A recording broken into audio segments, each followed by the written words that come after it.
Again, thank you for being with us. We are here representing the United States Department of Transportation in the space of the Small Business Transportation Resource Center, Mid-South Atlantic.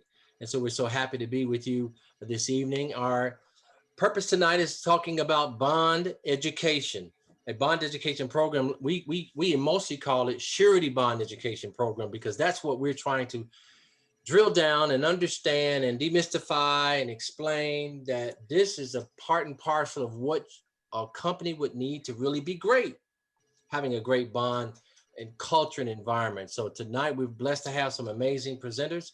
So without any further delay, we're going to move forward in the presentation.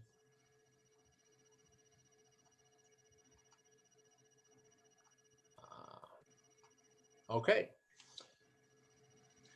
Great. Thank you, Hebrew.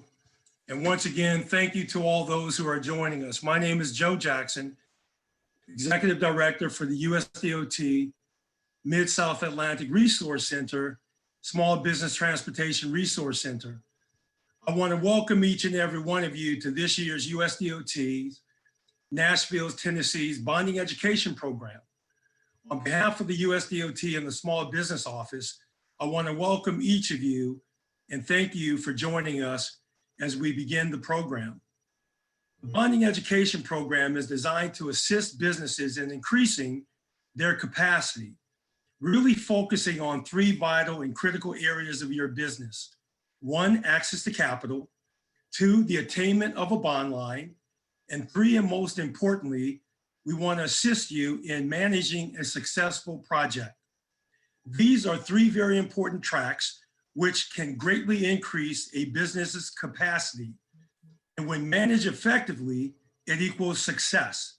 But we've seen also often when managed poorly, it equals failure. And that is exactly what we're looking to definitely make sure that we do not experience. The objective of the Bonding Education Program is to assist your business in managing a successful business. So we look forward to partnering with you this year during the Bonding Education Program. We look forward to your journey. And remember, the Bonding Education workshops is just the beginning of the program. Following the workshops, we're going to work with each and every one of you and provide one-on-one consulting services to develop and provide a prescriptive plan for your business. So therefore, you will be able to manage any successful project. So once again, on behalf of the USDOT and our team, we look forward to partnering with you this year. I know it's been a very trying year for each and every one of us. I want to make sure that every one of you, we want to wish you and your families continued safety, continue to follow the CDC guidelines, and be safe. At this point in time, I want to also thank all of our stakeholders who are partnering with us and all of our instructors who, following Hebrew, will share and introduce our instructors for this evening. So once again, thank you very much and have a great bonding education program. Thank you. Now back to you, Hebrew. Thank you so much, Joe. Thank you so much for an amazing beginning. Joe talked about partners, and what I want to do is just pause a moment and share with all of you. You've probably seen them in so many emails that we've sent out, that we're partnering in Nashville with an amazing team. And this is not a new partnership. It's an historic partnership with the United States Department of Transportation in Tennessee, TDOT, and we're partnered with the SBA in the Nashville area, and the Nashville Metropolitan Airport is a partner with us, as well as the City of Nashville and Davidson County. All of us has worked tirelessly over the last couple of months, actually, to be able to provide you this bond education program. Even through the pandemic, even through the amazing things that happened in Tennessee, we're still so proud of all the folks that participated in the registration process. And all of you that are participating today should be amazingly proud, because out of 60 people, you're the ones who made the short list. You're the ones who qualifications were presented and were approved to participate in this program. So I admonish you to understand that A, is valuable, and that B, we want a couple of things for you. Let's be real clear. We want you to engage in this process. We want you to be an aggressive student, the instructors that are with us through this journey of the bond education program are pretty much donating their services to you. They're open, they're experts in their field. What their relationship provides for you is a long-term opportunity to continue to grow in the development of your company. So challenge them. In this process, you'll be given verbal information, you'll be given visual information, but you'll also be given challenges. You'll be given test questions. You'll be given an ebook that gives you all the information that the instructors deem as valuable. So not only will you hear them, you will see the information on the screen, you'll be able to read and go back and understand, and hopefully this thing begins to saturate into your business culture. And that's the whole point of it. So today we're going to just move forward a little bit. We talked about the objectives. We talked about the 3 C's. In essence, we're really trying to make sure that you're clear that bonding is not this evil thing that people make you do because they don't like you, or they don't like the color of your skin, or they don't like the decisions that you make. This is an opportunity for business to embrace what it really means to be a strong construction business. And being a bonded contractor is something that a plateau that all of us should try to achieve. And actually, once you get there, stay there and hopefully go to the next plateau. You'll hear more about these 3 C's later on. The bonding education program is a series of events, right? We started tonight with January 14th with this amazing team, and I'll introduce them later.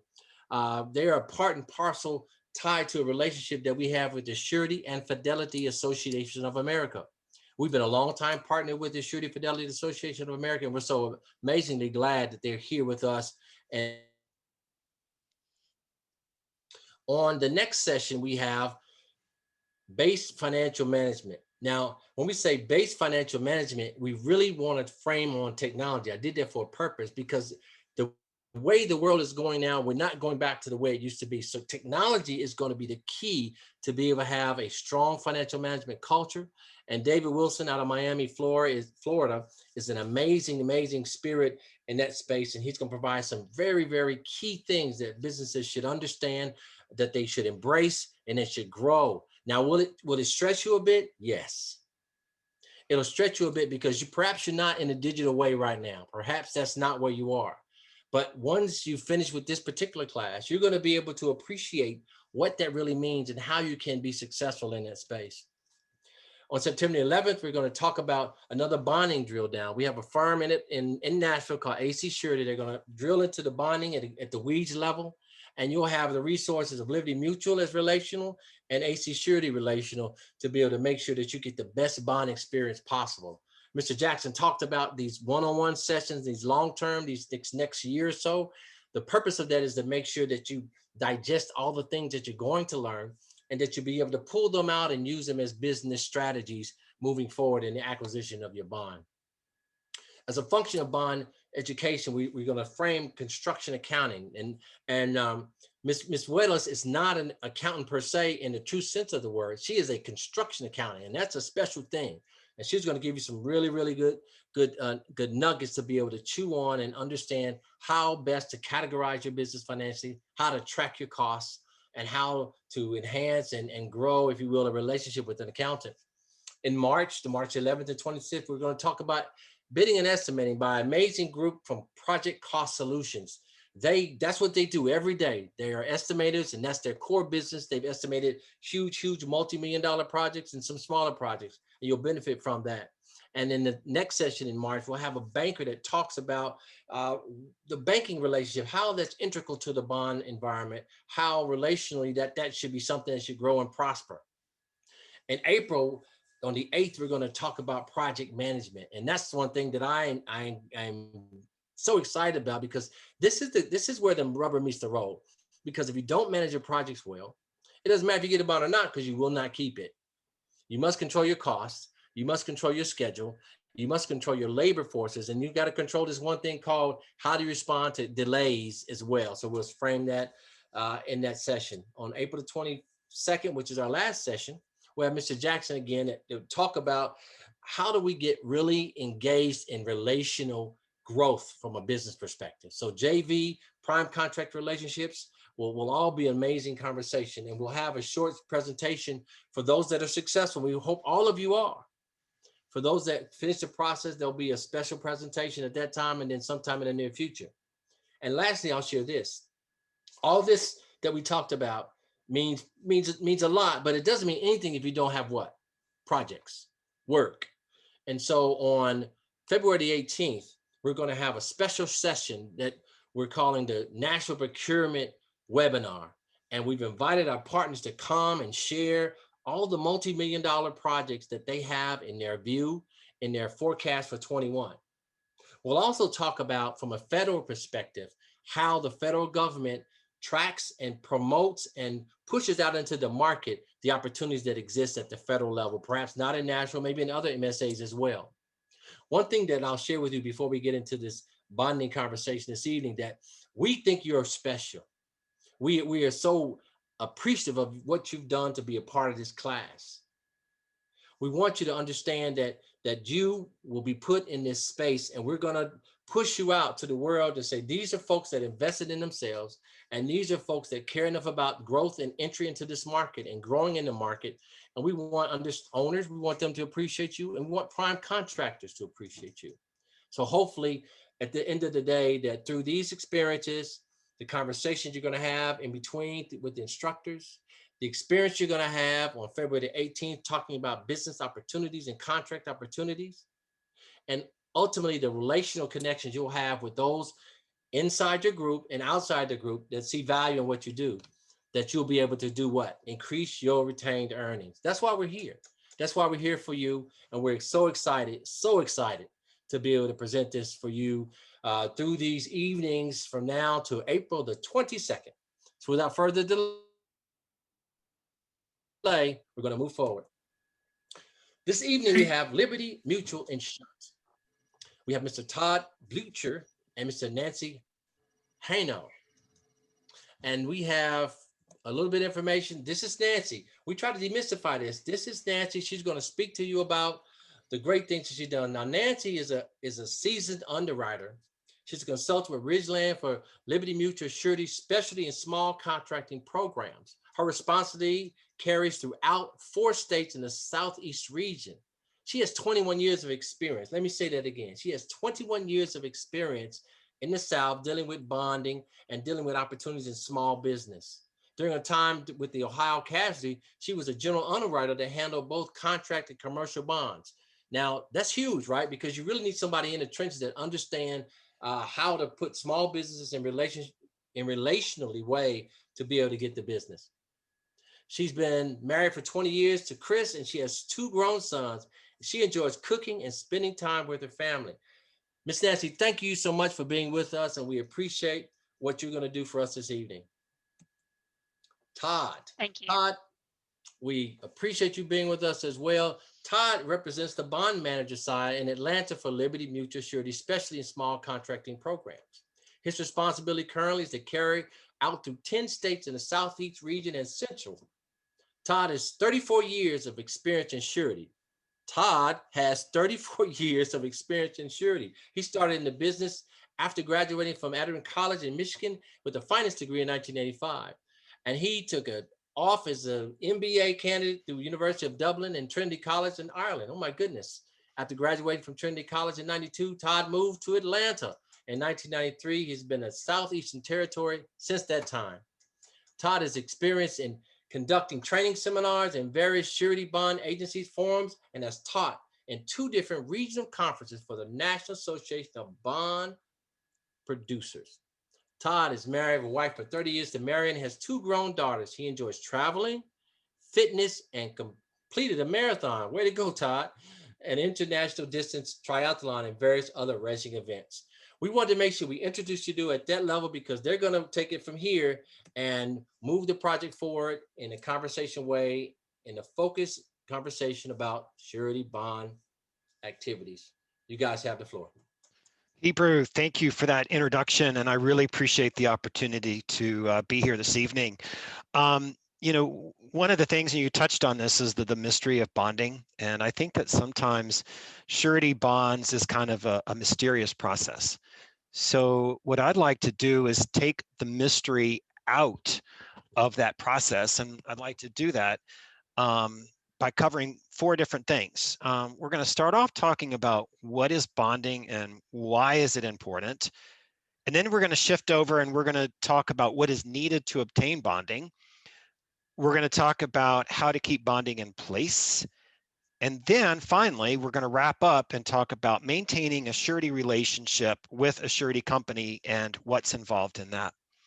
So if you take your attention to this first slide here and look over to the right, where it says that surety is a 3-party relationship. So when we say a 3-party relationship, basically a surety bond is, in its simplest form, a piece of paper. And on that piece of paper, the surety company, such as Liberty Mutual, guarantees to a third party, that being an obligee, such as the U.S. Department of Transportation, and it guarantees the U.S. Department of Transportation that our principal, that's you guys, will fulfill all your obligations under the contract. And underlying the contract is a bond. And what we see most often is performance and payment bonds. That's the basis of what you are doing for the US DOT. And in its simplest form, a performance bond guarantees that you, the contractor, will perform all of the obligations according to plans and specs. All right. And then the payment bond guarantees that you will pay all of your vendors and your suppliers and any subcontractors that you have. Before we get to the performance and payment bond, though, we have what's called a bid bond. And the bid bond guarantees that you, if you are low and the most responsible bidder on a contract, if you are low on a job, the bid bond guarantees that you will provide the performance and payment bonds during the term that's specified in the specifications. And generally, the bid bond penalties are 5%. Often you see that for state entities or maybe private entities. 10% is a common bid penalty, 20% for federal exposures. And one of the common misconceptions is that if we provide the bid bond for you, the intent is for us to actually follow through and provide the performance and payment bonds for you, or we could have the potential of a claim situation. And if there is a potential claim situation, it's generally the bid spread. So what happens is sometimes if you are a low bid and you are really low and the surety company starts asking all kinds of questions as far as whether it's a bid spread, the penalty exposure is basically your bid with the second bid up to the amount of the bid bond penalty. Okay, so that covers what a performance bond is, a payment bond, and then what a bid bond is. And I'm going to turn it over to Nancy here in just a second, but we have saved 30 minutes for Q&A at the end. If you have any questions, I think that Beth wanted you to go ahead and you can put those in chat, or I think she will be accumulating some of the questions. And so just feel free to jot those down as we move along here. So Nancy, you're going to talk about indemnity agreements, but I also did want to mention that there are other bonds that we do provide for you as the contractor. And in the contracting sense, we often provide maybe a tax bond for you if the state requires a particular bond that guarantees payment of taxes. Sometimes we get into right-of-way bonds for easements. We also sometimes will get into contract compliance bonds to various government entities. So Nancy, if you will just kind of walk us through indemnity agreements, and what is an indemnity agreement? Okay, so yeah, an indemnity agreement, that's something that we obtain from the contractor to the surety. That's what we get to honor our line of credit, so to speak, that we give. So indemnity agreements, we call them general agreements of indemnity.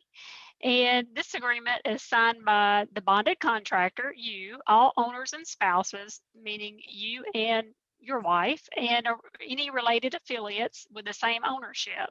And it guarantees to the surety that in an event of a loss, the surety will be kept whole and be reimbursed for all expenses related to a claim or notice of a claim. Now, Some of our programs within Surety, such as our Express and Express Plus programs, have a one-page indemnity agreement that's included in the application, and I think that will be in some of the examples that you all will receive from tonight's presentation. On that one-page indemnity, we still seek indemnity of owners, spouses, and affiliates that have the same ownership as the company that is seeking bonding. Now, there are some more complicated matters that come into play whenever you have a trust. And at that point, if the trust owns the company, then we would actually request a copy of the trust to see if the trust can actually indemnify, and we would get our legal team involved in that going forward. Surety also underwrites to a zero loss ratio. For that reason, we tend to be conservative. So in theory, we should have no losses. Underwriting to a zero loss ratio, we consider personal resources outside the residence, strong cash that has been verified, and good amount of real estate that's unencumbered. And then that goes along with claims. And of course, Todd talked about it a little bit regarding the bid exposure claim. Well, this is going to be on the other side, and this would be the payment and performance type claim. This happens when an allegation that the contractor did not perform the job according to specs or did not pay vendors according to the contract. Usually, the possible claim is reported to the surety company by the owner of the project, and the owner could be the third party or the construction manager who acts as a general contractor or a prime contractor, and your vendors who are your material suppliers. If you do happen to have a claim, according to the indemnity agreement, we expect you to keep us whole. So what that means is we would subrogate. And what we would do is we would look to you to repay us what we have paid out. This would be handled by our claims office. And basically they might say, okay, well, let's set you on payments to repay us. And that's pretty much the overview of the indemnity agreement and what it does for us as a surety. Okay, thank you, Nancy, for that. I saw two questions come in. The one, how do you increase bond capacity? We're going to cover that in the program. So if we get into that and you're still unclear, then definitely ask that question at the end, and we can provide greater clarity in that on the Q&A. The second was the bid penalty. And when I talk about bid penalty, let's say that your bid to the US DOT is $1 million. And the bid penalty in this case is 20%, which would be, well, $1 million times 20% would be 200,000. So in the event that you are unable to provide the final performance and payment bond, the most that you would be exposed to is 200,000. So let's just say that you're low, and let's just say the next bidder is maybe 300,000 under you. Your penalty or your exposure is 200,000 basically. So that's when I talk about bid penalty, it's actually the amount of the bid bond. So somebody asked about supply bonds, so let's just touch on that before we move forward as well. Supply bonds guarantee that you will provide the supplies or materials according to the plans and specs. Most often, these bonds do not cover payment exposures, but they are just the performance for the supply only. They are generally pretty freely underwritten. Oftentimes, we surety will look at credit reports and so forth as far as underwriting those. Sometimes they can be quite large. I worked on a 3.7 million supply last month for office furniture for a particular complex. So, but generally those tend to be pretty easy to underwrite because the risk is not as much as it would be in a traditional performance and payment bond. Okay, so let's move on. Go ahead, Nancy. Most of the time we prefer to send those over to our commercial department because they're more apt to handle supply and service type bonds rather than the contract side.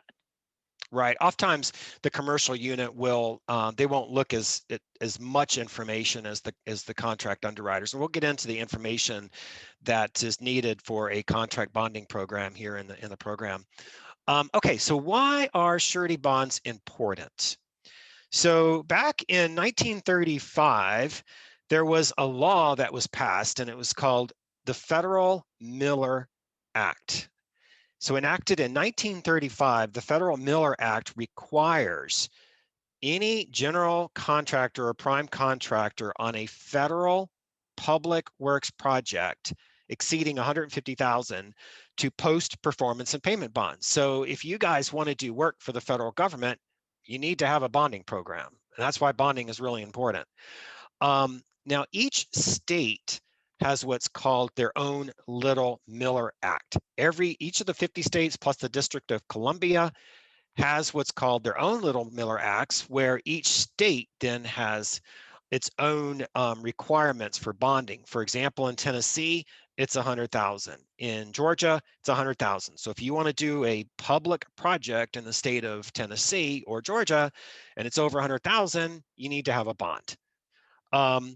For private entities, it's a little bit more hit or miss. And generally, private projects, if they are to be bonded, is normally at the requirement of the lending institution.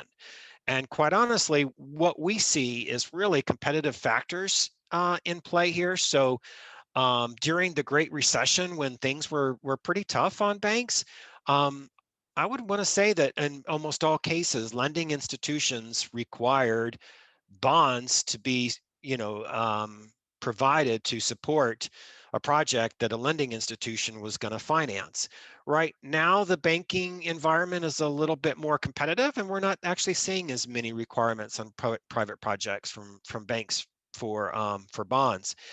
If you are going to do a job for a private entity, and if a lending institution is providing funds, quite often that the lending institution will require what's called a dual obligee rider, where they actually become another obligee. Because remember, the surety is a three-party relationship. You got the surety, principal, and obligee.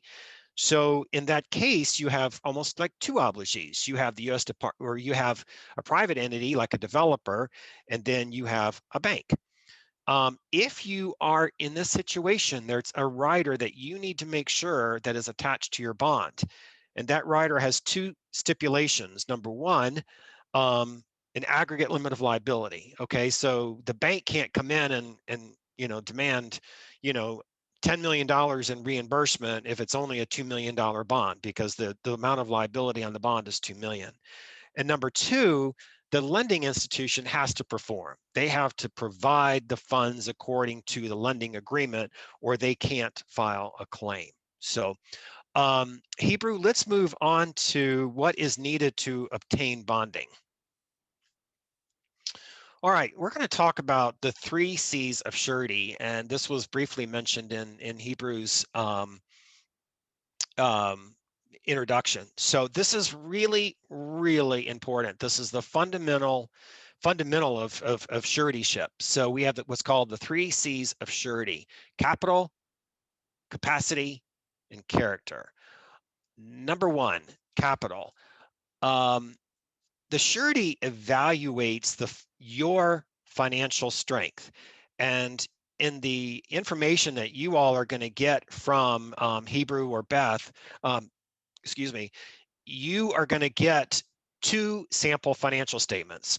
One is a very basic QuickBooks type statement that just simply has, a couple of current assets, a couple of current liabilities, and equity and income. It's a very, very basic financial statement, probably one of the most basic that we see.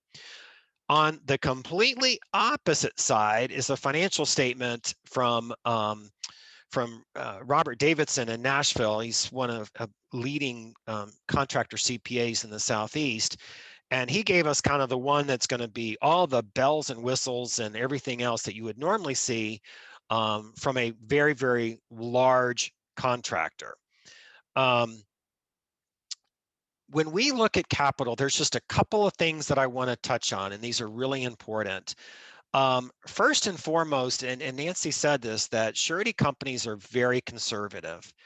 And this goes against the grain of sometimes contractors when, contractors like to buy lots of equipment, or the contractor's tax accountant who wants to minimize income, and therefore, your net worth does not tend to grow. Surety companies are very, very conservative. We like cash, and we like lots of cash. And if you want to increase your bonding capacity, have lots of working capital and lots of cash and low debt.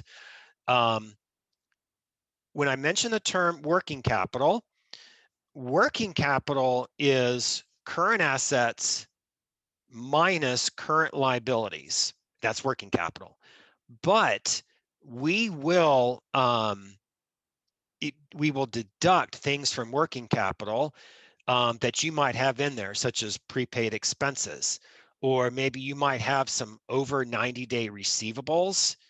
We're going to take those out. We're not going to include those in working capital.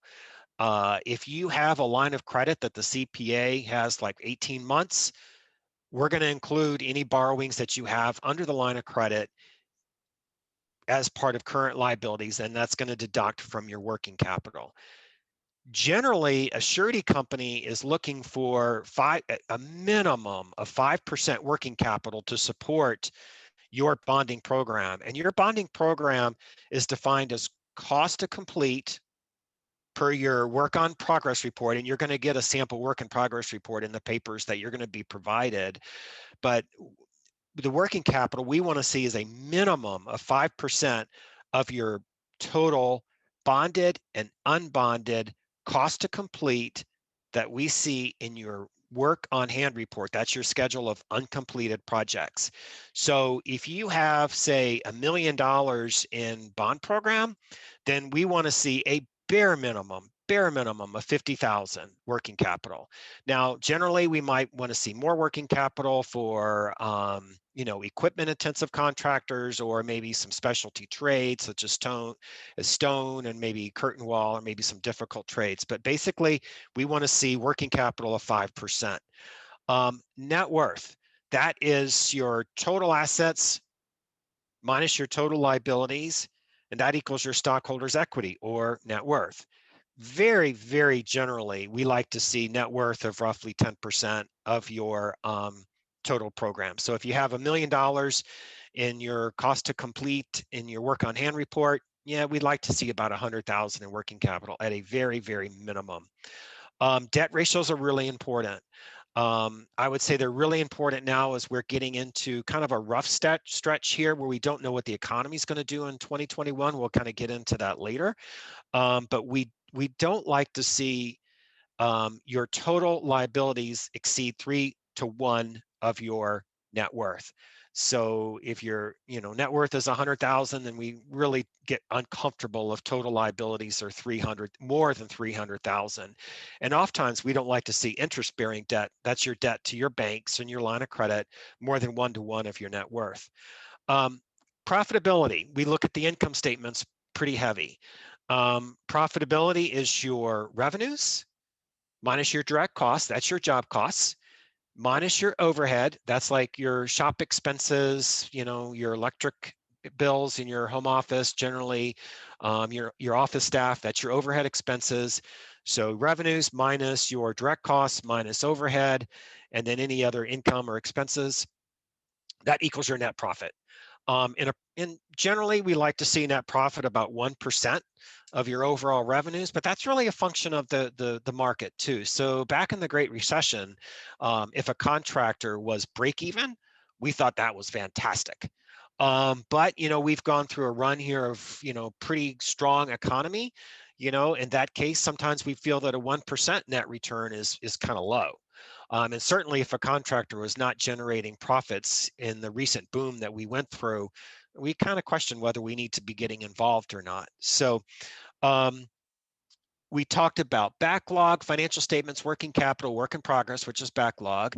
And of course, indemnity adds to the capital picture, particularly if there's off balance sheet, like real estate or maybe strong personal resources that kind of add to the overall capital picture.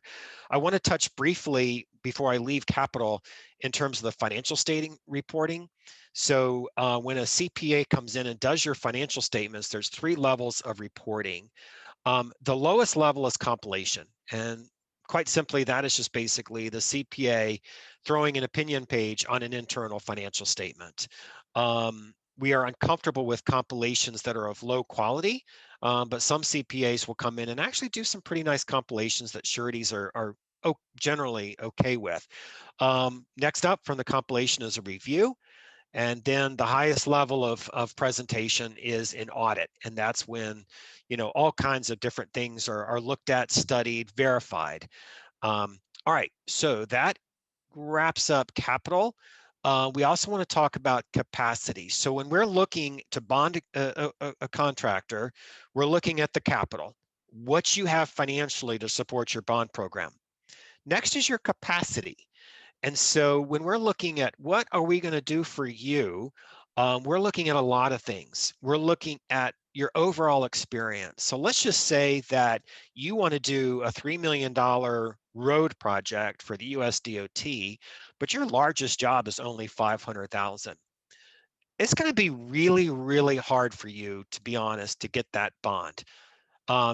Generally, sureties get uncomfortable for anything more than 2 times your largest job. So if your largest job to date is $1 million and it's a completed project, if you're looking at a job more than 2 million, then sureties tend to get a little uncomfortable with that.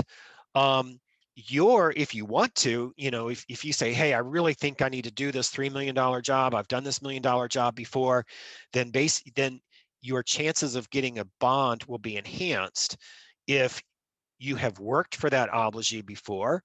Perhaps maybe you did phase 1 and you were very, very successful and you have a really good financial statement that actually shows and confirms the profit that you did for that. And then you're going to do phase 2. I would say a surety is going to look at that pretty favorably. If you come in and let's just say site is a big part of it, and you're not a site contractor, maybe you're an asphalt contractor, site is a half the project, and you're going to get an amazing site contractor do the work and you're going to ask for a bond for them. Okay, maybe, because you're kind of siphoning off some of that liability to your subcontractor. We're also looking at your largest overall program. So if you've only done 2 or 3 jobs at a time, let's just say maybe it's you, maybe an in-house estimator, and you've got a superintendent, and you're comfortable with 3 or 4 jobs. And let's just say you are looking at, oh my gosh, I've got 6 jobs coming online. I want to do 10 jobs. That's going to be really hard to get the surety to get on board with you on those 6 jobs if you normally are just running about 3 or 4 jobs at a time. Now, there's a lot of things that go into that: size of jobs, location. I mean, certainly if you've got kind of a small little area where maybe there's 3 projects that one superintendent can manage all at one time, that can be taken into account. When we're looking at your capacity, we want to see resumes of all of your key employees, your superintendents, project managers. We want to know where they've worked, what size contractors they've worked for.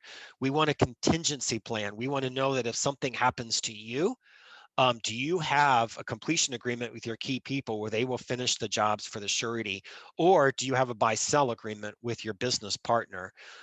Business plan. Sometimes you provide these for the banks. I love looking at business plans. I wish that we got more of them. Not many contractors do them, but it basically says, hey, this is my business plan for 1 year, 3 years, 5 years. This is where I want to go with my company. Equipment is really critical. Do you have the equipment already in place for this project? Because what I find sometimes, and I have a case right now where I think the contractor probably grew a little bit too much. I thought he had the equipment, and I just got the latest financial statement. He just bought $1 million worth of equipment.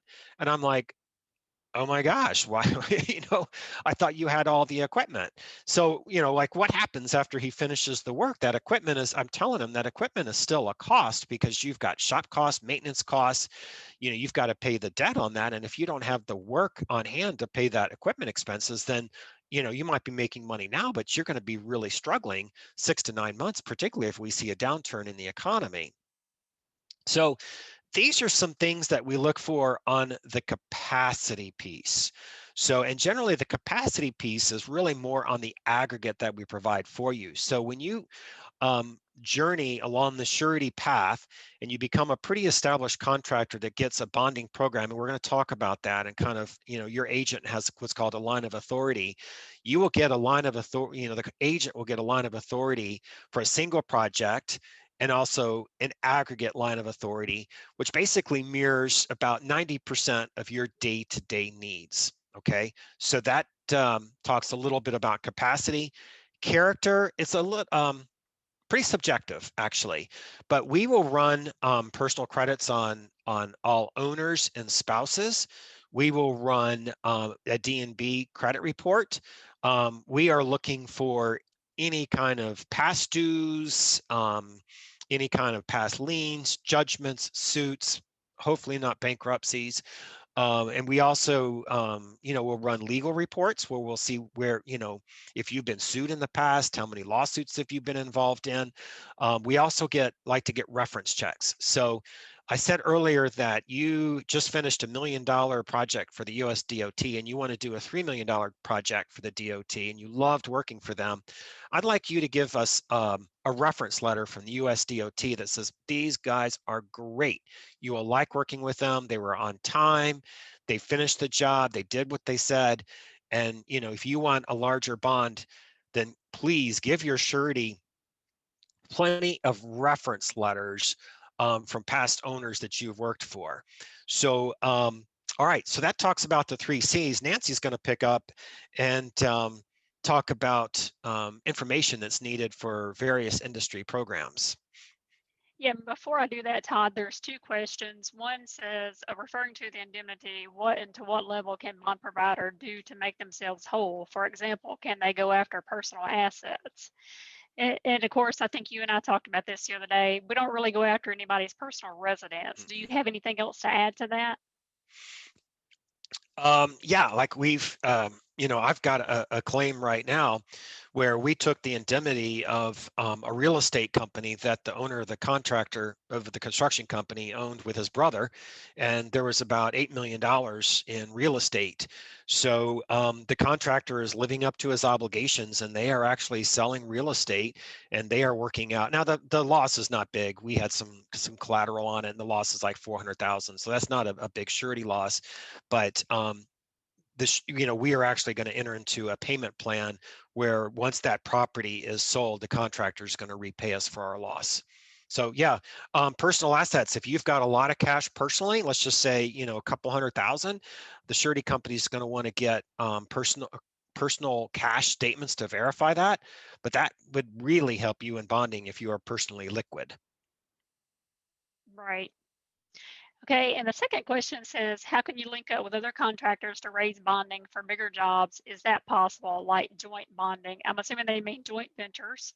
And I think at some point during this session, not this session, but further on in March or April, I think that Hebrew and then we'll have some more information about joint ventures.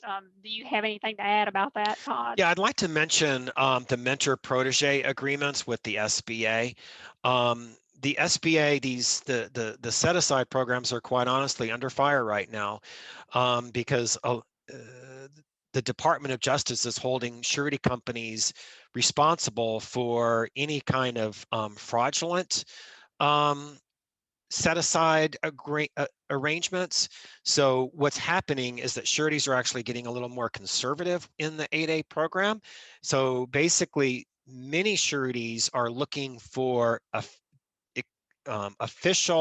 what's called official mentor protege agreement that has been approved by the SBA. They are 3-year agreements, but it's where the small contractor, which is the mentor, is discipled, for the lack of a better word, by a protege, which is the protege is the small contractor, and the mentor is a very large account, a contractor that's trying to kind of bring the small contractor up and kind of help them develop good business disciplines. So if I am to look at a 8A program or 8A contractor, I want to see a official mentor protege agreement. But that is some way that, you know, a smaller contractor can partner in addition to joint ventures, which is obviously possible. But, you know, that's another avenue as well. Okay. All right. So let me see. There was something else that just came in. Let's see. Is it possible to get pre-approval and a bonding type letter of intent to turn in for solicitations to help win an award? Yes, that is possible. We do what we call good guy letters, but we still underwrite the account as we were going to underwrite it for a particular bond need. And we do write the letters according to your financials and how they qualify, as well as your capacity and your character. Right. All right. All right, So Nancy. moving on. So, okay, so the slide also talks about information needed for a bond, and that depends on the size of the bond that you need. Now, Liberty Mutual has recently rolled a lot of different contract programs under their surety department. And what I like to call it is a one-stop shop. So basically, in theory, what we would like to do is grow the contractor from our smallest of programs, which is credit-based express, all the way up to our standard program. And that's the theory of what we have at Liberty Mutual Surety. So to give you an example of our programs, and you will see applications in some of the handouts that they're going to give you at the end of this session, we have what we call an express program. Now, this express program is credit-based for $500,000 or less, and we run credit on the owners and spouses. We look for prior experience. We look that you stay within 500 miles of your home office. No company or personal bankruptcies within our program. However, Todd does have a program that could possibly look at those if there are some there. Owners need to be U.S. citizens, and we pretty much look at all contract trades under our programs. Besides anything that's hazardous or environmental, we don't really look at those, but all your other normal trades and sub-trades, we do look at them. And we can write startup companies with limited programs if the credit qualifies. And of course, again, the credit needs to be 650 or higher. And then from there, we go up to our Express Plus program. Now, Express Plus has two types of programs within this program. It's bonded only, which means jobs that are only bonded through Liberty Mutual, and we can bond up to limits of $1.5 million if your financials support that. Cost to complete would include all your bonded and unbonded jobs. We could look at limits from 500,000 to 3 million. Limits are usually established at a single and aggregate program. Agents can receive a line of authority for cost to complete programs. Now, under this program, we would require additional underwriting information. Along with the credit reports that we would run under the Express program. We would also require company financial statements. Usually we like these to be on an accrual basis, meaning they include your accounts receivables and your account payables. And you'll see that in the example financial statements as well, the QuickBooks type statement, and also the audited statement that's going to be in the information that's going to be given to you. We can also use tax returns in this program. The in-house QuickBooks or a CPA quality statement, which is compilation or review. Now, if we do receive tax returns or in-house statements or a compilation, we would also ask for qualifying information such as bank statement verifications, aging of receivables and payables. And then we would also require personal financial statements. And if there is a substantial amount of personal working capital per se, which is your cash minus any debt, we can use that to bolster your working capital for your company and maybe increase your program just a little bit. But we would also need verification of the cash and marketable securities through your personal statement. And the last thing we look for is a bank line of credit. That's very important. That lets us know that you have an established relationship with a bank, and if needed, you can borrow those funds to help cash flow your business. And that's pretty much what we look for there. And then, okay, from there, we have our standard program. Now, our standard program, we have the small to mid, and we also have core. and we can do up to, I think, 25 million in small to mid. Todd, is that right? And then core can do up to Billion. it, I mean, Liberty Mutual is the largest surety in yeah, the world. So it's on yeah, up there. that's a lot of capacity. So both of these programs is what I call a standard program, and basically you would pretty much need your credit. The credit will be ran. But from the very beginning, if we got a submission in the standard program, we would need 3 years financial statements in a most recent interim to even start to look at the account. Because if we're going to continue to write a standard program, which is an established bank line of credit, basically, we're going to want to see a history of this account and see if we can follow some trends of how they've done over the years. And we would ask for at least a CPA review statement, normally with job schedules and footnotes. We would ask for current personals, any kind of corporate and personal tax returns, affiliate entities with the same ownership of the company that's seeking the bonds, which we would need their tax returns or in-house financials, copy of the bank line of credit, contractor questionnaire and organizational information, including resumes on key people, references, which is what Todd expressed earlier. In a standard program, that will definitely be a must. And from here, this is where your agent's lines are usually established, because we're going to build this relationship and we're going to build it to where we are going to continue to write bonds for this account over the years. So we're going to get comfortable with this account and say, okay, agent, we feel comfortable with you and comfortable with your account. Here's your line of authority. So the agent at that point will get a bid bond submission, and he has authority to approve it based on the line that we've given him. And that's pretty much just a quick overview of our programs that we have to offer. Just like I say, one-stop shop. We hope to grow it from one to the other and keep it within Liberty Mutual if at all possible. Nancy, somebody while you were talking put a question in chat and said, can you elaborate on the progression in the programs you're talking about, from Express to Express Plus to Standard? Just talk about the progression. Okay, talk about the progression. Well, I mean, it really depends on you, the contractor, and what you desire.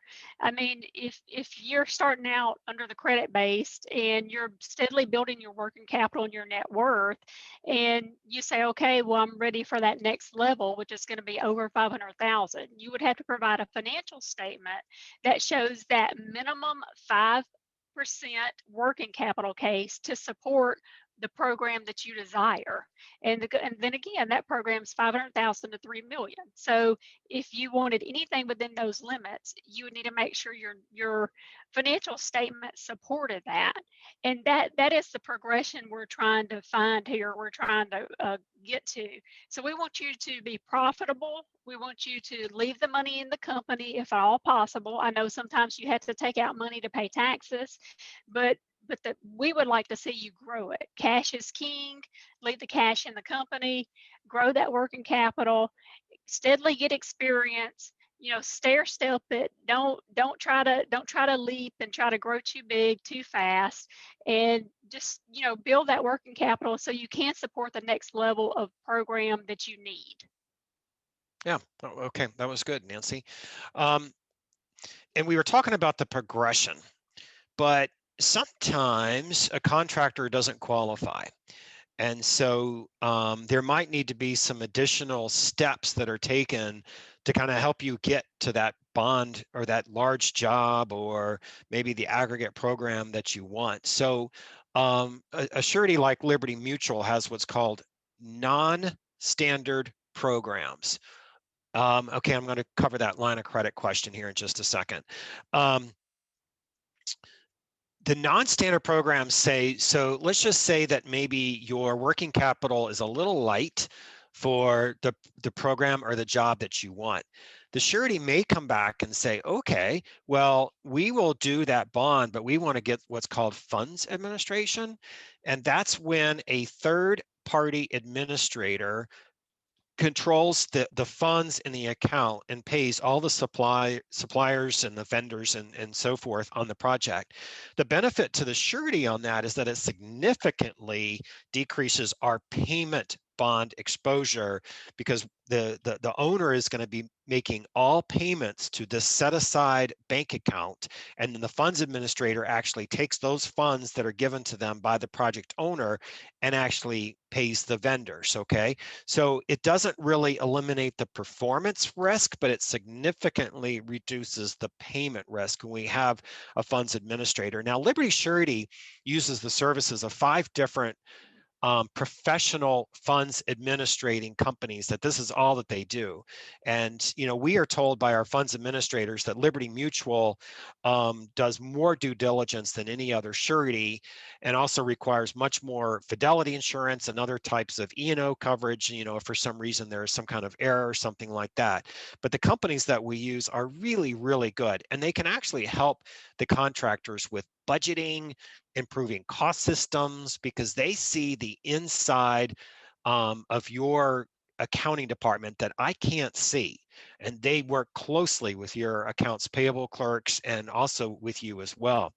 Now, some sureties do funds administration in-house. That's not something that Liberty is particularly comfortable with. We just feel that it needs to be a separate third-party transaction. We have no, you know, no financial interest in that at all. It's totally, you know, you pay the funds administration fee directly to them. So we just feel that if that's brought in-house, and that just adds kind of a little bit of conflict of interest. Again, that's just my opinion, not necessarily the opinion that's shared by some other surety companies. Sometimes if you are a little undercapitalized, remember I talked about net worth, you know, being about 10% of your overall program. If for some reason maybe it's your capital is really light, maybe you only have 50,000 and you want a $2 million program. If you have some other resources that you could give the surety for collateral, that's in the form of even cash deposit. Maybe you give us cash collateral. Maybe you give us an irrevocable letter of credit from an approved bank. In some cases, we've taken real estate as collateral, even cash value life insurance. Real estate's a little bit difficult. I've done it once because there's all kinds of deeds and all that kind of stuff that you have to do, but it can be done and actually improve your bonding program. Somebody asked if a line of credit is working capital. The answer is no.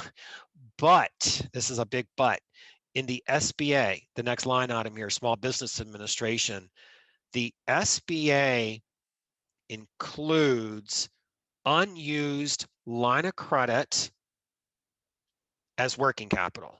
So if and the SBA, the Small Business Administration, has been around for 50 years. Liberty Mutual is one of 6 sureties that's what's called Plan B. That means the SBA has given Liberty Mutual authority to act on their behalf and to make decisions. So then in that case, the agent doesn't have to go to the SBA for approval. The agent comes to us and we have the in-house authority with the SBA, and we take that very, very seriously. So when would a good time be to go to the SBA? So about 2 years ago, I wrote an account, I still write it, where they just went through a buyout. And so they had no net worth and no working capital, but the company had been around forever. And, you know, the guy that actually, you know, had the company, you know, he was really the primary working horse, if you will, of the company, but he had a $750,000 unused line of credit.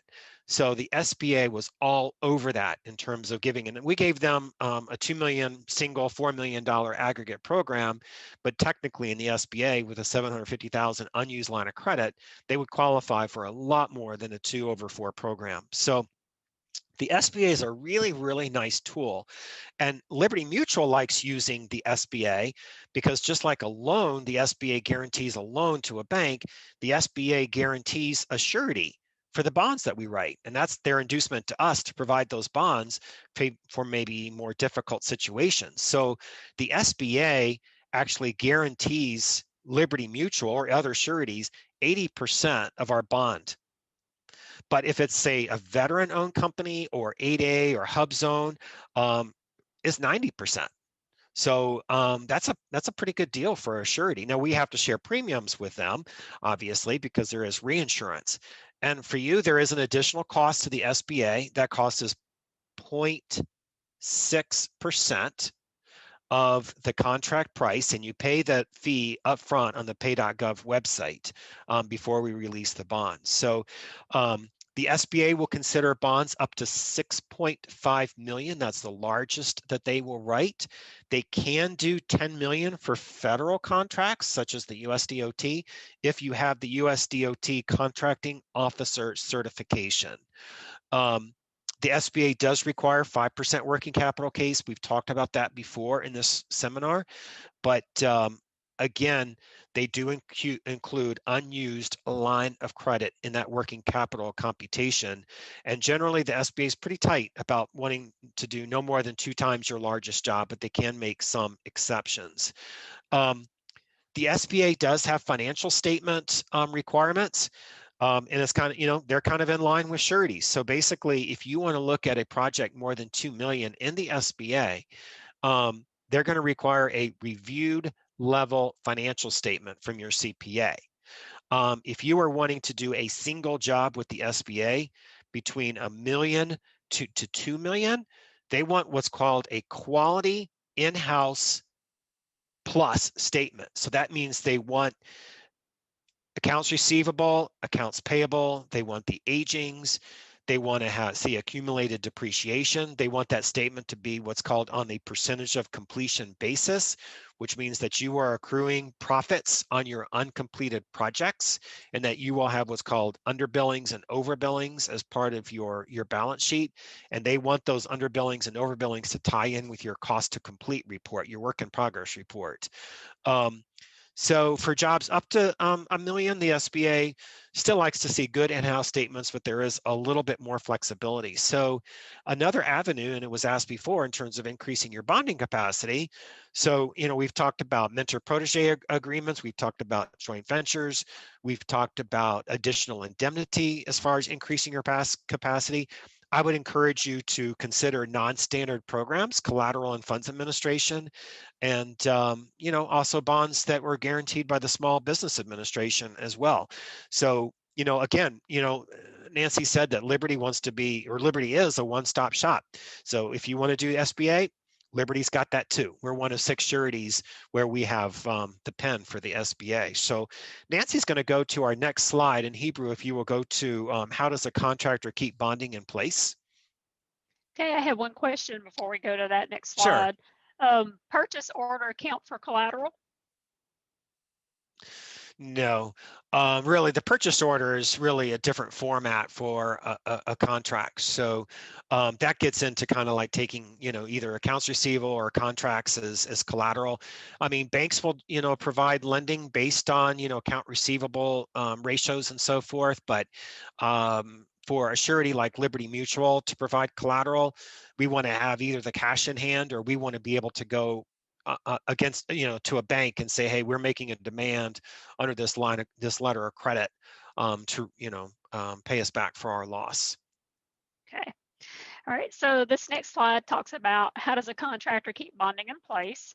And of course, this goes back to the established programs that I talked about earlier, which are the Express Plus, your standard programs, and of course, the non-standard programs and SBA programs that Todd just spoke about.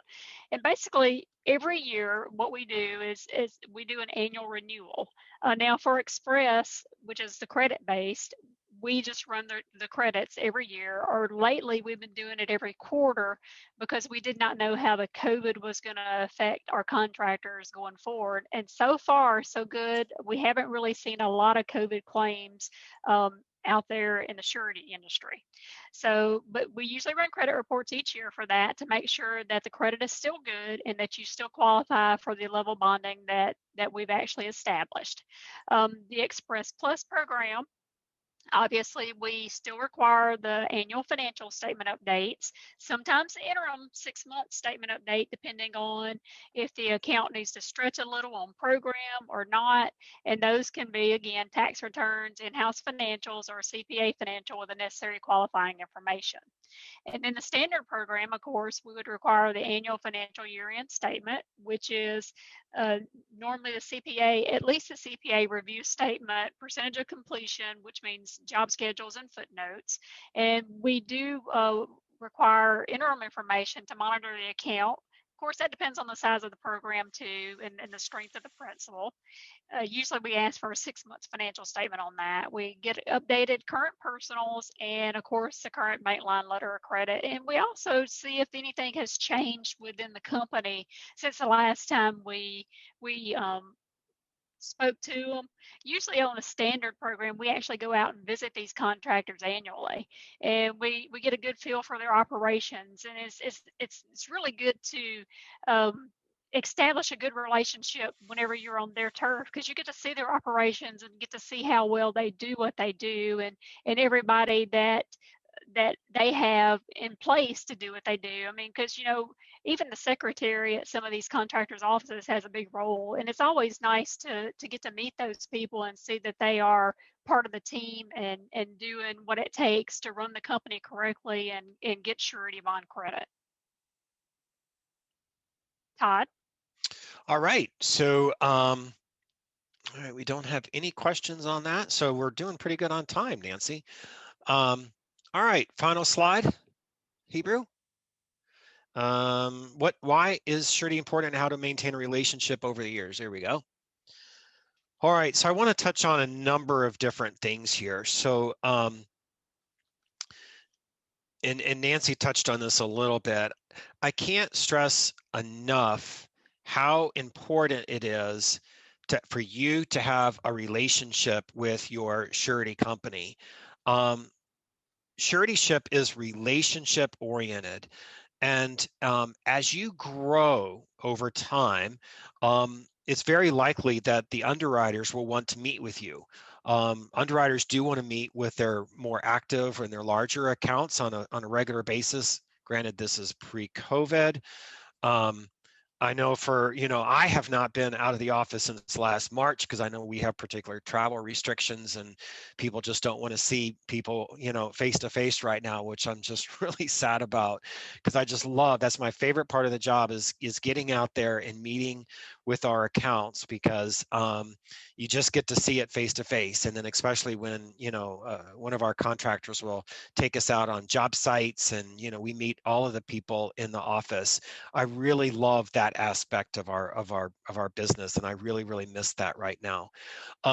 So obtaining the services of a surety-oriented agent is really important. So somebody asked the question, how do I increase my bonding capacity? We've already touched on a number of different things, but it's really incumbent upon you to have a professional team around you who's going to assist you in your business, because you are a contractor and most likely you are very strong in the field, or maybe you're very strong in-house.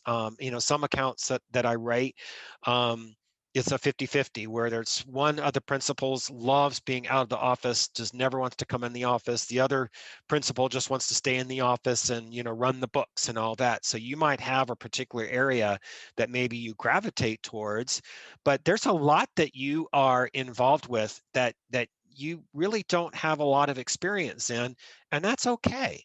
Because if you have a really good team around you, you don't need to be an expert on, say, legal matters, but you need to have a basic understanding of legal situations. But if you've got a really good construction attorney that you can go to and actually review contracts, and that's something that I do. I will pour through the contracts and I will, point out certain things to our accounts. But oftentimes, if there's areas that might be kind of controversial, or maybe the contractor's not sure about, I'll just say, hey, I need you to talk to your construction attorney and make sure he's okay with this, because I'm not okay with it. But it's really your decision, in connection with them. So you've got the construction attorney, you've got the construction CPA. I can't stress enough how important it is that your CPA understand financial percentage of completion construction accounting. And I can't tell you how many CPAs out there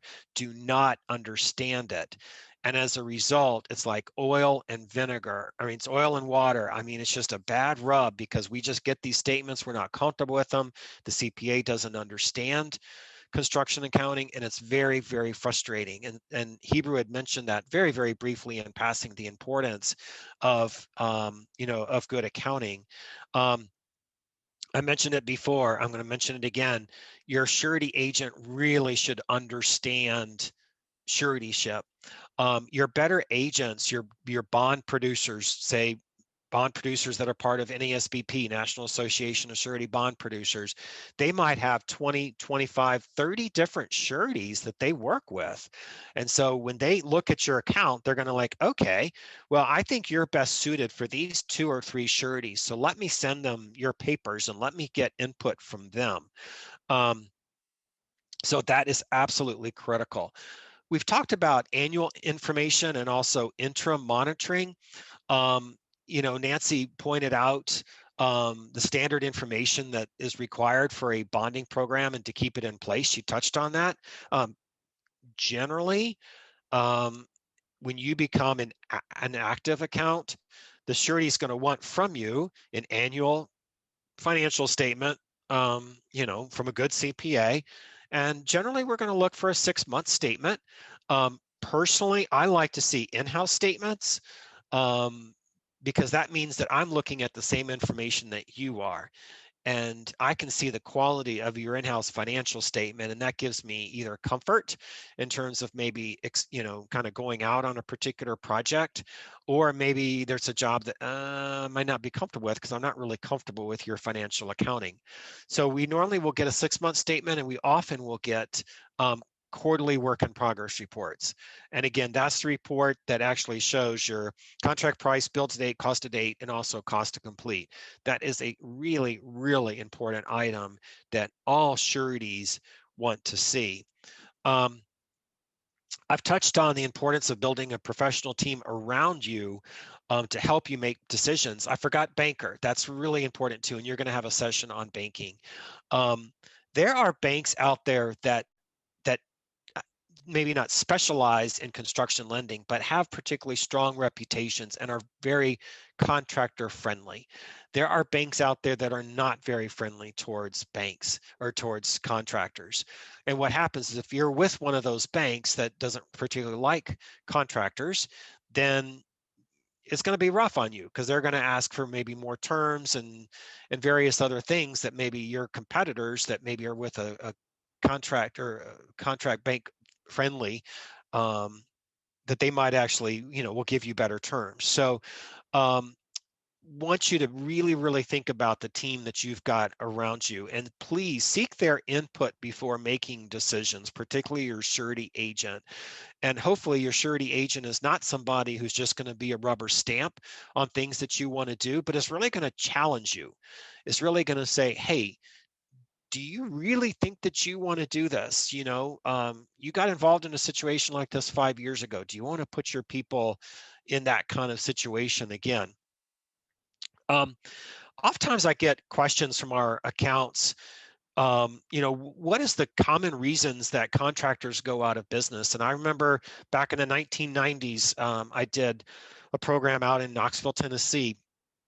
We had a construction attorney and also a claims attorney from a surety company come in, and they did the top 10 reasons why contractors fail. And the way that I see the 2 biggest reasons, and number one is was touched on earlier, too much growth too fast. So sometimes contractors think, and you guys are, you want to do it all, and you think that, hey, we got so many opportunities. That's why you're contractors. So that's why I'm not entrepreneurial. So that's why I'm an underwriter. So I wouldn't make a very good contractor because I'm too much of an underwriter type. So you guys are, in your positions because that's really what you like to do. But please keep in mind that there's a lot of risk in construction. Construction compared to manufacturing, when you manufacture a project like a widget, you know what the cost is ahead of time. But when you are a contractor, you don't ultimately know what your cost is when you go in a job. You don't know how difficult that owner's going to be. You don't know how difficult the contracting officer and inexperienced the contracting officer is going to be. You don't know what the weather's going to be like. So you've got to really plan for that. You've got to put contingencies in in your bids. And so you've got to be very careful that you don't put your business into a situation where you become way overextended. I would say that's the number one reason for contractor failure, is because too much growth too fast, and you don't have the experience. And one of the things that I get really, really concerned about is when you have done, say, maybe your largest job is $1 million, you want to do a $3 million project, and you got this guy from, XYZ large contract account that you're going to hire to be on that $3 million job. I will almost always tell you no, because you don't know, why that project manager or estimator or superintendent wants to come work for you. You don't know his work history. And again, you may, but I'm just making generalizations here. But until this superintendent or project manager or estimator is actually working for you and you actually see their performance firsthand, I would be very hesitant about, putting them on, a very large project, particularly from an experience standpoint. We also see, and Nancy said that in the express programs, that we don't want to see you go more than 500 miles from your home base. I would say that's pretty generous. We like to see, most contractors stay close to home. Work the territory that you know best. Work, the dirt conditions that you're familiar with. The rock, does this area of the country have rock? Is this area of the country, are you comfortable with the climate, that generally when the dry season is, when the wet season is? What about the local subs and suppliers? There are parts of the country where they don't like outsiders. And they make it really difficult, the local folks make it really difficult for the outside contractors. And there are parts of the country that are very tight in that way. And it's very difficult for somebody on the outside to come in and break that market. I'm not saying that you don't do it, but I'm saying that if you do go into a new market, just get a small project, 50, 100,000 or whatever your company can do. Just kind of test the waters a little bit. You do good on that job, try another project, kind of build those relationships, in that area. And also knowing, and this talks a little bit about job costs and project monitoring. There is so much that goes on that you all have to stay on top of. And I'm sure you know that already, or else you wouldn't be part of this program. But job costing, I can't stress enough how important it is that you have good job cost systems, that you can appropriately monitor the performance of your projects. Because one of the things that the Surety company does in those work in progress reports we were talking about, both internally and also in the year-end statements, is we do this profit fade analysis, where we put all the stuff in the computer and it spits out a report, and we look at the contract price, we look at the profit, and we say, okay, wow, I mean, this contractor, the profits hold on this job, or, this contractor, it seems like all the profits fade.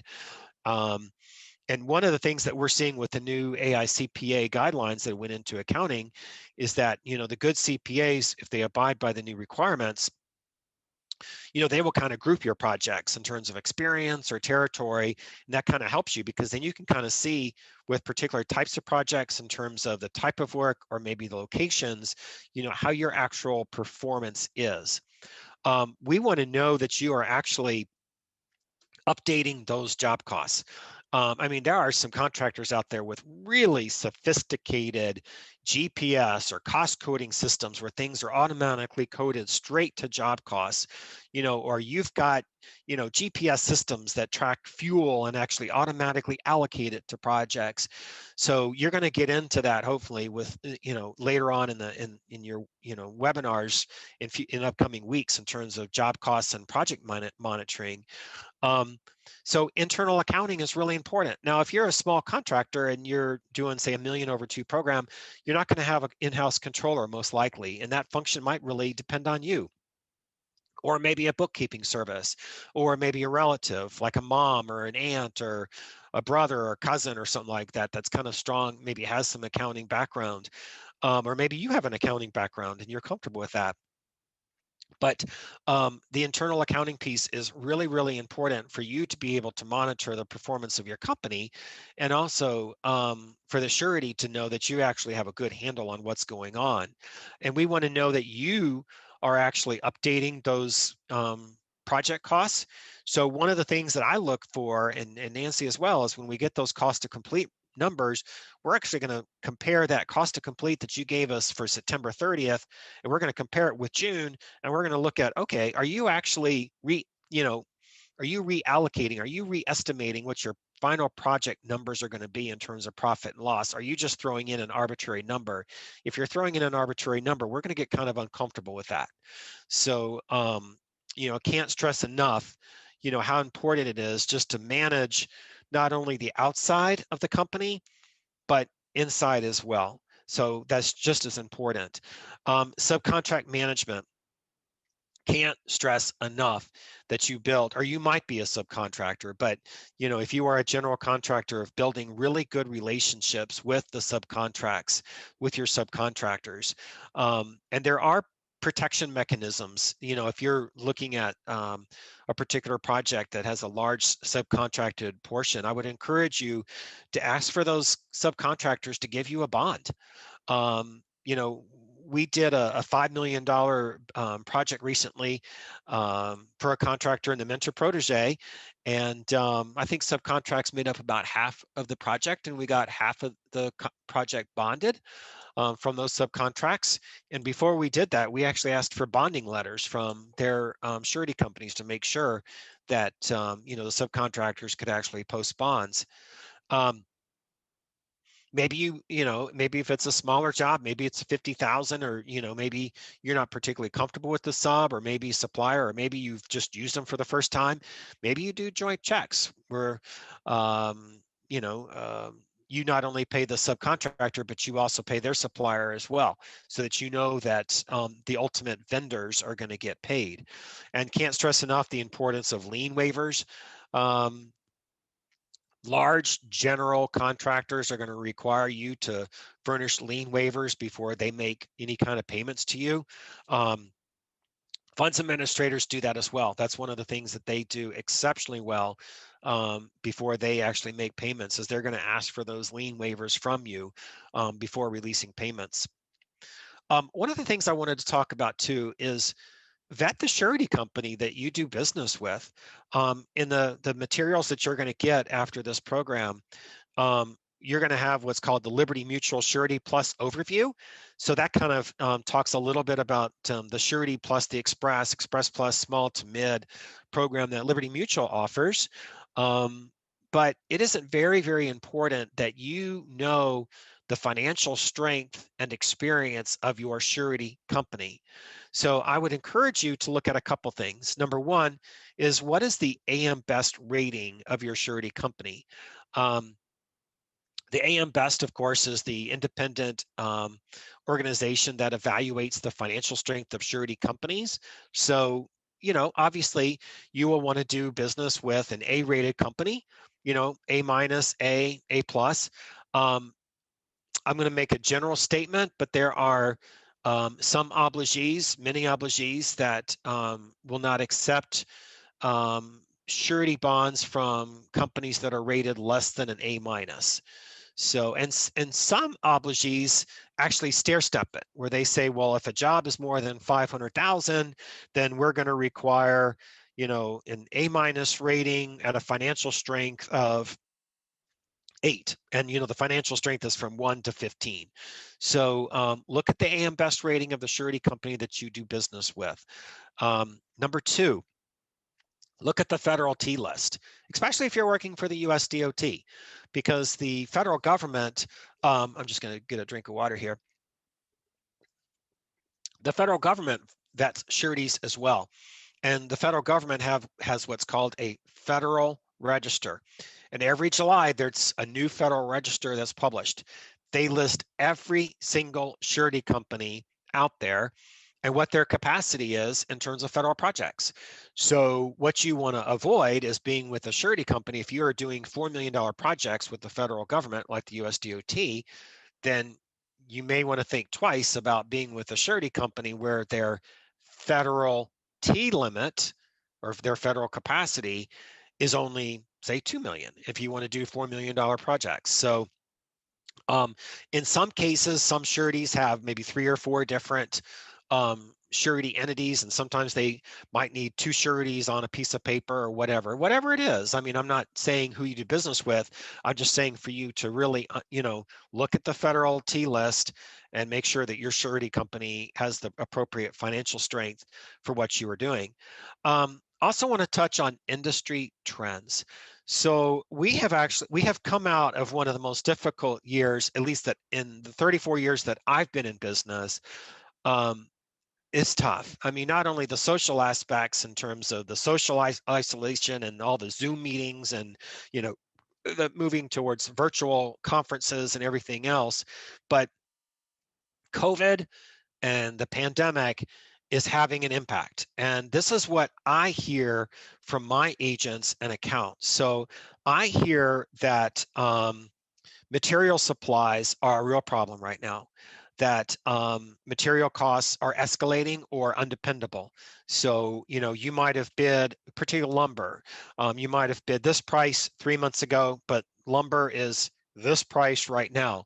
Make sure that, look at your escalation clauses if you have any price escalations in your contract. If you don't, talk to your construction attorney. How can I protect myself against cost escalations? Or even the supply. I mean, who knows what's going to happen, in the next 3 or 4 months? I mean, is it possible that we might have another shutdown? Are supplies from, outside the United States, are they dependable? If you've got some kind of project that has an exotic type of supply from some, a country, are you going to be able to get that shipment in here? And how do you protect yourself if for some reason you don't get that on a timely basis because you're responsible for that? I'm hearing that productivity is a real issue with, workers that, you've got all the COVID protocols and the social distancing and everything else and the hand washing and the masks and PPE and everything that, this is having an impact on productivity.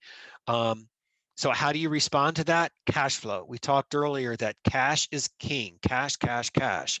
So cash is the best way, that and a nice unused line of credit that you can use to kind of help you weather the storm if you get hit, by some of these COVID related issues. We are seeing a lot of mainly municipal state entities that are postponing contracts, canceling contracts. We're hoping that, with the new administration, that there is going to be an emphasis on infrastructure. So we hope that the new administration will actually follow through with that. And, if we see that, my goodness, I mean, USDOT, I think, would be a major beneficiary of infrastructure improvements, particularly. So this is really timely that you all are part of this. So let's hope that, the Biden administration really follows through with their commitment to infrastructure. And I think that will be a really positive thing. So our goal was to finish kind of at the 9:30 mark, and I show 9:31 on our time. So Beth and Hebrew, or actually Nancy, did I miss anything, first of all, before we move on to Q&A? Did I miss anything that you can think of? No, I think you pretty much summed up everything we discussed. So yeah, great job. Okay. Yeah. And it says, will Todd, and it's actually Nancy, and certainly you all contact me. I'd love to talk with you. So and we do have a question. Yeah. My company provides traffic control services. I have not had an instance where I'm a prime, hence I have not needed a bond. Are there situations where subs are required to have a bond? And I think you touched on that a little bit on the important side under the subcontractor management. Do you have anything more to add? Yes, there are some very large contractors that do require bonds over a specific amount. So one of the things that the sureties will do with the larger contractors is say, okay, at what level do you require bonds? So, oh, it's okay. No worries. Thank you for saying that.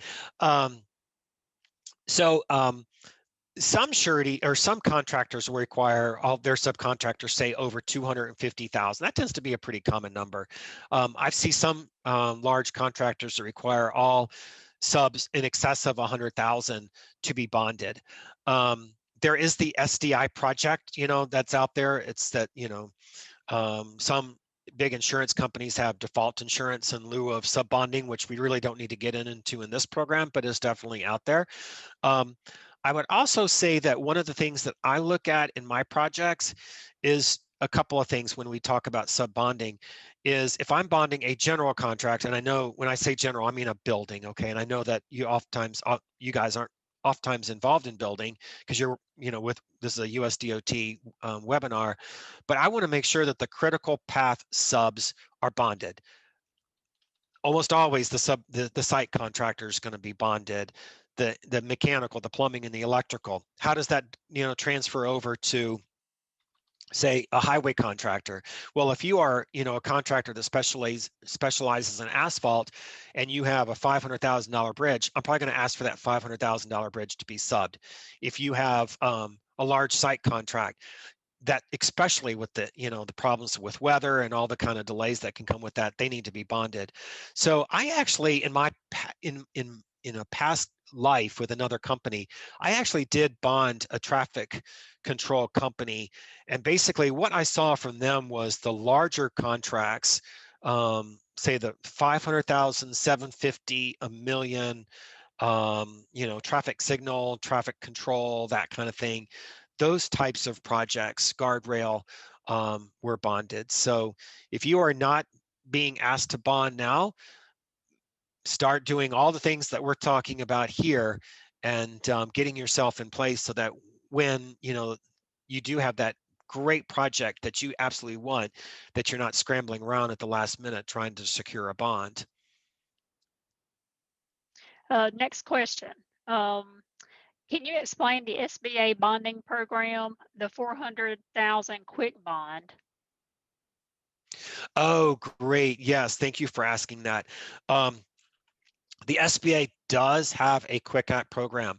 Liberty Mutual does not participate in that program, but if you are with a surety agent that does participate in the SBA does have a quick app program similar to the program that Nancy was talking about.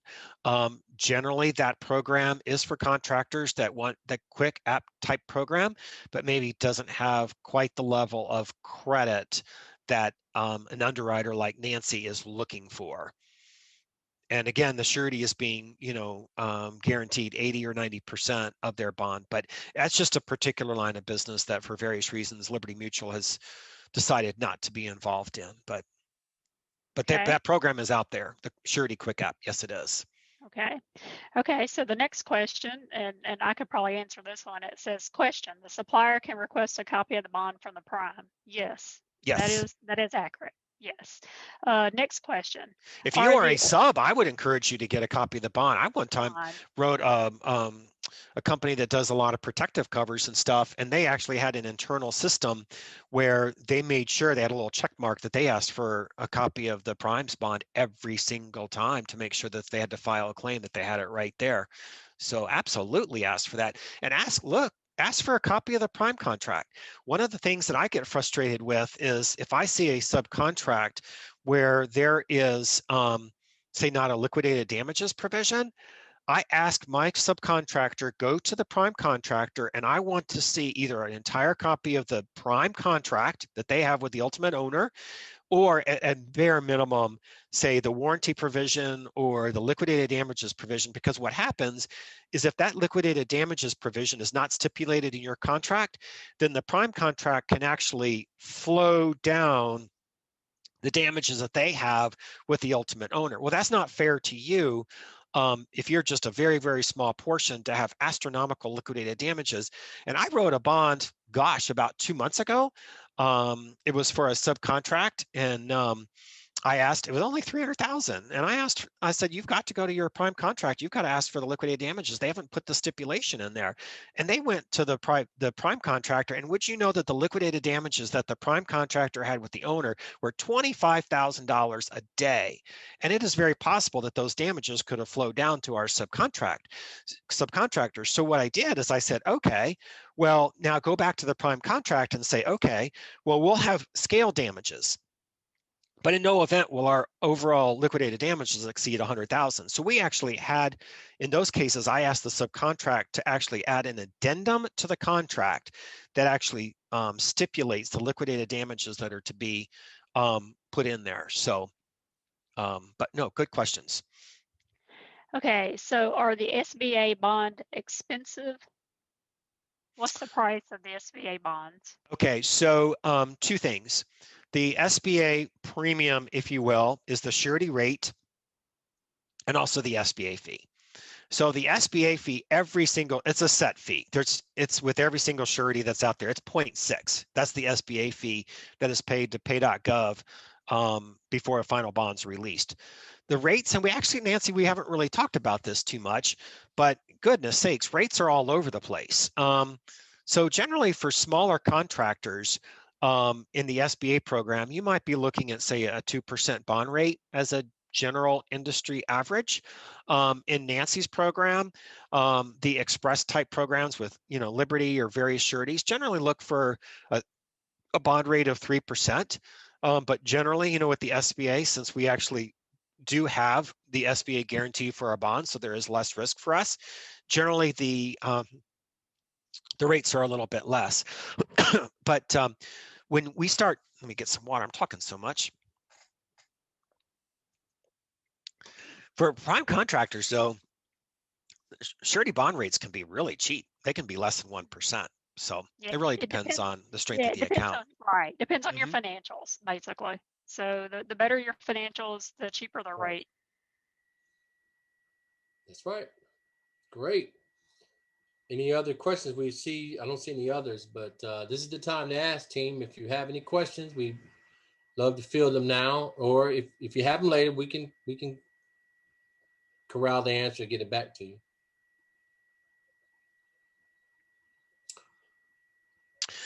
I was going to say, if somebody wants to get in contact with me, probably my preference is email, at least to start. Because then I don't oftentimes, like my cell phone or even my work phone, if I don't recognize the number, I may not pick up. Yeah, we like most people. I understand. Yeah, and especially being in Georgia, just coming out of the recent campaigns and just all the barrage of phone calls. So generally, if I get an email from somebody that says, hey, I'd like to get in touch with you, my number is XYZ, could we, talk at a time convenient for you? That would probably be the best. And I don't mind, Beth, if you want to, give my email address to the participants. Thank you for that. Mm-hmm. Yeah, same here. What I'll do is tomorrow I will send out a survey to all of our attendees. Mm-hmm. And that way we'll include your contact information in there, because the survey, it assesses the needs of our clients and how the technology works and things that we can do in the future to improve and assist them greatly. And we'll make sure that your contact information is in there. Mm-hmm. Your email address. That's perfect. Thank you so much. Any other questions? Do we have any other questions? I know there's two questions here, Hebrew, that came in. Okay, great. If I'm a sub, can a prime waive the bonding requirement? Yeah, absolutely. It's really up to the prime if they're going to ask for bonds. And, oftentimes that really depends on the financial strength of the account. I mean, you've got some really big general contractors out there that have got a lot of financial strength, and they may not, ask for the level of bonds that may be a smaller prime.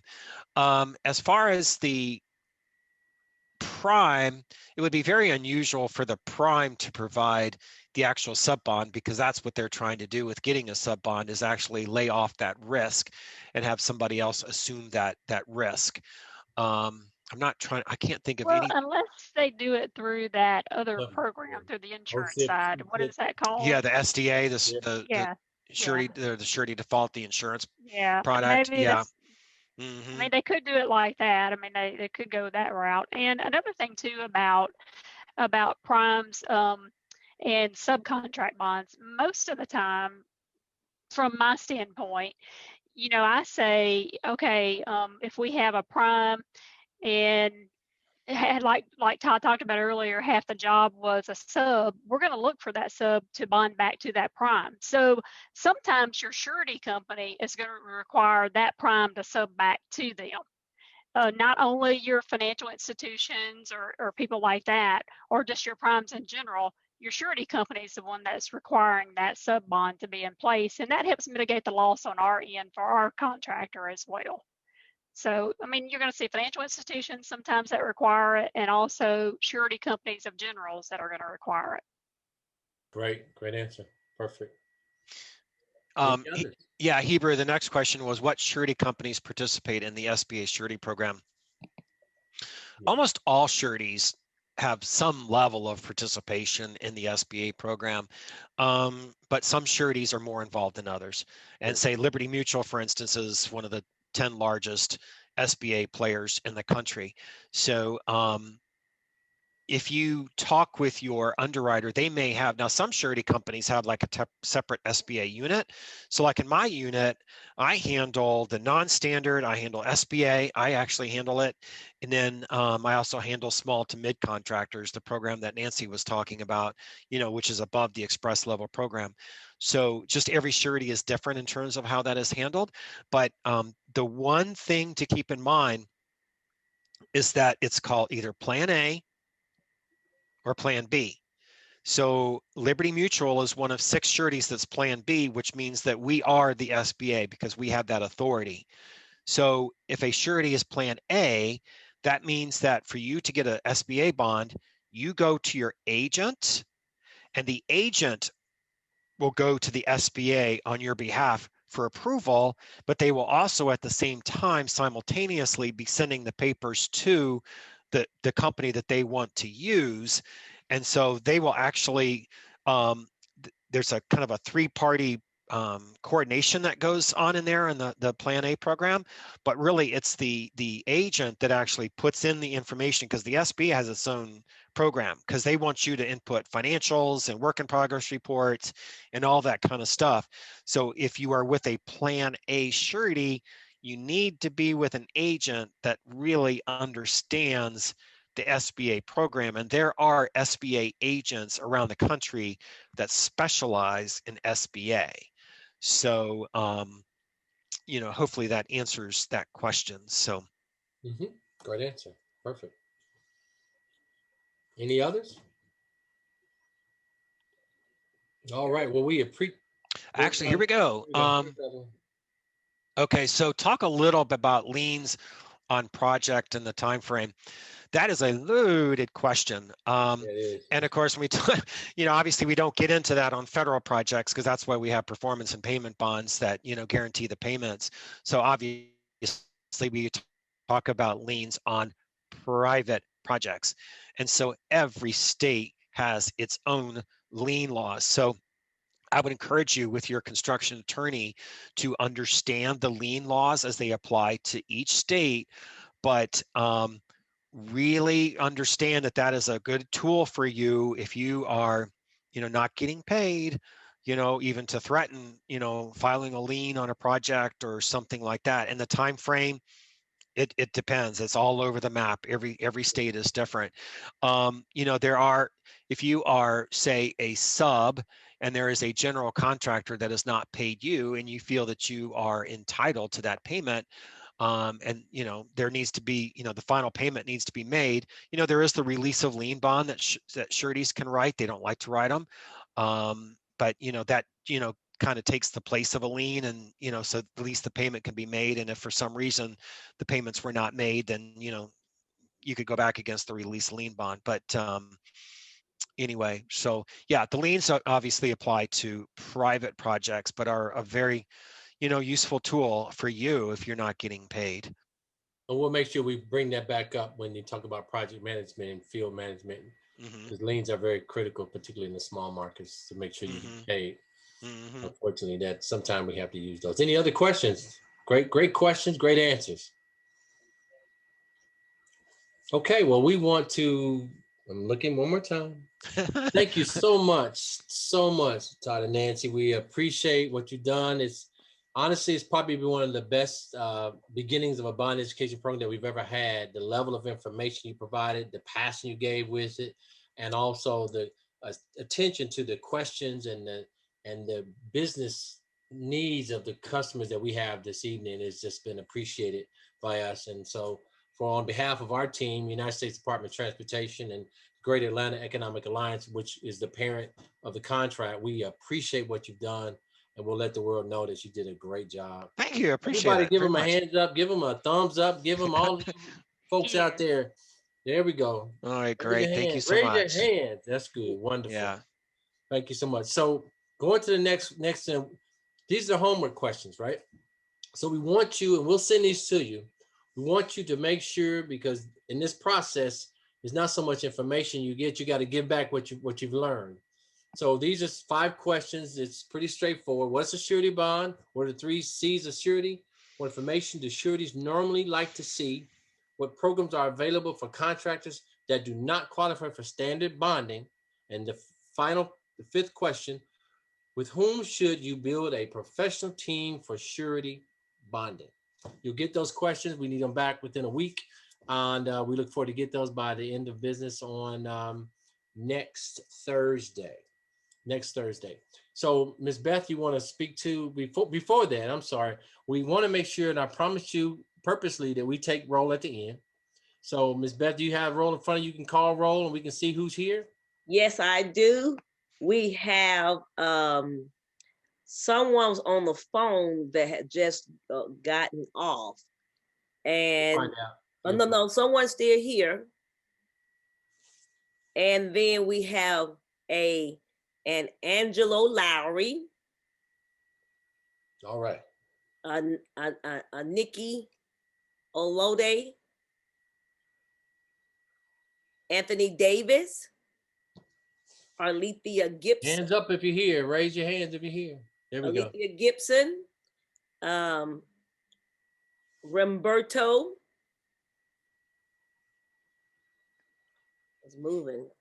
Carlo Hyde, DRC Porter, Darylyn Jackson, Emmanuel Tumbe. We have our Mr. Jimmy Morris Jr., our stakeholder, Ms. Javal Watson with the Tennessee County government, LaShawn Clark, Larita Jackson, Marcus Anderson, Nancy Gayton, that's with Liberty, Phyllis Poole. And we have 4 people, it's 3 people now on who registered as a guest under my name. One of them was Elaine Williams, I know that. And we got Mr. Walter Portram. Thank you, Mr. Portram. He came in as the Zoom user. And I would like to know who those people are, the 3 people who logged in as Beth Barner guest. Thank you for that. You can send that information in. And what we did this is purpose. So when the next class we have, I want you to be prepared for this. We're going to give you time to give a brief 30-second elevator speech about your company, what you do. Because the question we received is, will the class participants get information on each other? Absolutely. We encourage business-to-business transactions, and building relationships is key. Perhaps, as I always say in these kind of classes, you may be able to build a building out of the people that's in the class. Trades and general contractors may exist in the same space, and trades may be able to work with trades and be able to service clients as well. So we appreciate that opportunity. So prepare for that next week. The next time we come together, which is 2 weeks from tonight. And we'll be so looking forward to hearing the 30-second elevator pitch on behalf of your company. And we look forward to that experience as it comes before us. Any other questions this evening? I have 3 more attendees. That was Mr. Mel Whaley, Edward Henley, and Juliana Wren. Wonderful. So we had a good crowd today. We had 27 attendees. And as we close, let me again reinforce the fact that there were 60 people who signed up for the class, right? And we had a certification qualification document that was forwarded to you, and you responded to that. So you're the ready, willing, and able firms, not only in Memphis, Nashville, but some in Memphis. We have one in Chattanooga, one in Snellville. We have one in Louisville. So we have a broader net, if you will, as I mentioned in our planning meeting yesterday. but that's okay. We just want you to learn as much as you can and then grow as smartly as you can. And so hopefully we can have retained earnings, because what does that do? That helps all of us be better by doing business with each other in a way that we can all respect and grow with. So anything else, we'll sign I off. have I Yes. have another question that came through Oh on the yeah, Q&A. sure. Absolutely. Any advice for bonding as a new, no project experience contractor company, but as a key person or owner, have nearly a decade of experience as an individual? And I can tell you from the Express side, the credit-based program, basically we do look to bond people like you that have no company experience for themselves, but have experience being an employee for someone else. Just like I said, we do look at bonding startups, and we will look at your resume basically, and we will give you a limited program, maybe say 150,000 to get you started, see how you do on those, and then we would work our way up from there, just as long as your credit supported it. Absolutely. And that's the one deliverable of this experience, is that the participants of the class, A, get a bond, or B, get an expansion of that bond capacity. And that's the ideal world. That's what we all here for. So that's great. Great question. Great answer. Thank you, Nancy. Thank you so much. Todd, we appreciate you, and you guys are just amazing. I didn't realize Liberty Mutual was as strong as it was in the bonding market, so I learned as well. And we just look forward to seeing how we can work together in the future. Anything All right. else, Ms. Beth? Thank you. That's it. I already Alrighty. covered that. Guys, have a blessed evening. Be safe, and look forward to getting the homework done by next Thursday, close of business, and answering the survey that will be sent. and answer the surveys that'll be sent, and be ready for the 30-second elevator speech, if you will. And that'll be next 2 Thursdays from today, the 2 Thursdays from today. So we look forward to that. The next class will be on the financial piece from a digital perspective. So look forward to that. And we look forward to hearing you have comments and questions and being a part of the process. Again, thanks for all participating. Have a great evening. Stay safe. Thank you. Bye-bye.